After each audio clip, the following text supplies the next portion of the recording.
ब्रह्मपुर आराध्य देवी माँ बुढ़ी साँताणी ठाकुराणी द्विवार्षिक यात्रार षष्ठ दिवस और घट परिक्रमार चतुर्थ दिन में शंकरपुर साहिर रामचंद्र रथ, जेना साहिर लक्ष्मण रथ और सीताराम साहिर माँ बुढ़ी ठाकुराणी यात्रार 3 दिन आरंभ हो जाए यही घट परिक्रमा।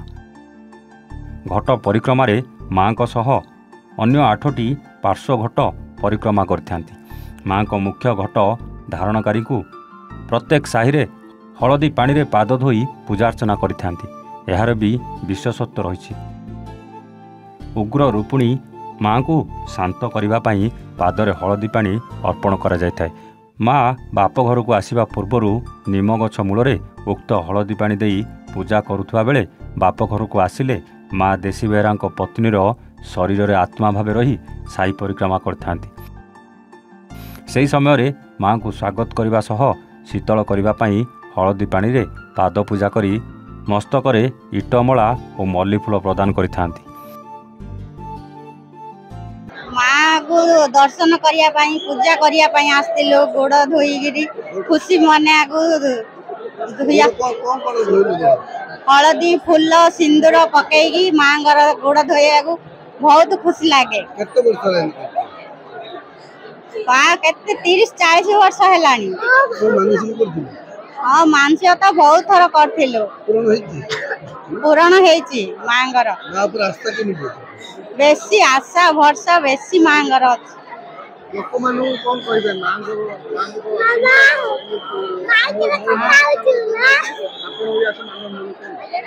माँग तो कहले न सरे जिते कहले भी अभाव पड़े माँगर दया बहुत अच्छे।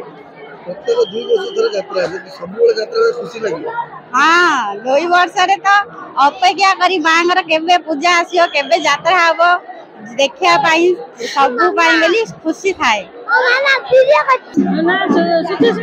सुचरिता पंडा आमे 2 भौणी आमे ब्रह्मपुर बासिंदा आ माँगर सब प्रति वर्ष आमे गोड़ धोया पे आसु। आमे एठी आसुछु माने एथर 3 थर हे गेला हमर गोड़ धोइबार। आमे पानी आ हलदी गुंडा फूल आनिकी माँगर गोड़ धोउछु। किछि ना हमर मनस्कामना पूर्ण हबो बोली भाबुछु। ए पर्यंत हेइनी आ निजको खुशी लागु बहुत खुशी लागु माँ को गोड़ धोइबा। यात्रा ले बहुत खुशी लागुछि माने एते खुशी लागुछि आमे वर्णना भी करि पान। बहुत भल लागुछि समस्त आसनी गहली होछि माँ को पूरा विश्वास अछि एति की खुशी लागु। ठाकुर जतर दर्शन करियो आछि। केते वर्ष लागु आछि बहुत वर्ष होला हे गेलानी। आज कोन कले माँ आज हसी गहली तो प्रबल भगवान को दर्शन मिलेला भल से गोड़ गहली रे धोई देले भगवान खुशी रे। ताइर हलदी गुड़ फूल पके के हाँ मन नहीं मानसिक तो नहीं सेम नॉर्मल ढालु जंदे। हां आस्था रखिर बाप रे ढालु भविष्य रे भलो सिंस बोली मानसिक भी थाउची कार कोन अच्छी मन रही जा माँ को जड़े मो माँ सेवारे आसी गोड़ धोया मनस्कामना पूर्ण पाई मुझे मोर सब मनस्कामना पूर्ण हुए माँ दया मु घट भी बसौ 3 वर्ष है। हाँ पानी हेले 3 वर्ष है मु बाहर थी मुझे आसिक सब हाँ लाभ हुए माँ का आशीर्वाद लाभ हुए आउ सब समस्त मंगलमय हो माँ का दया आ समस्त सुख शांति रहतु। पानी हलदी आनिकी गोड़ धोईकि जाऊँ।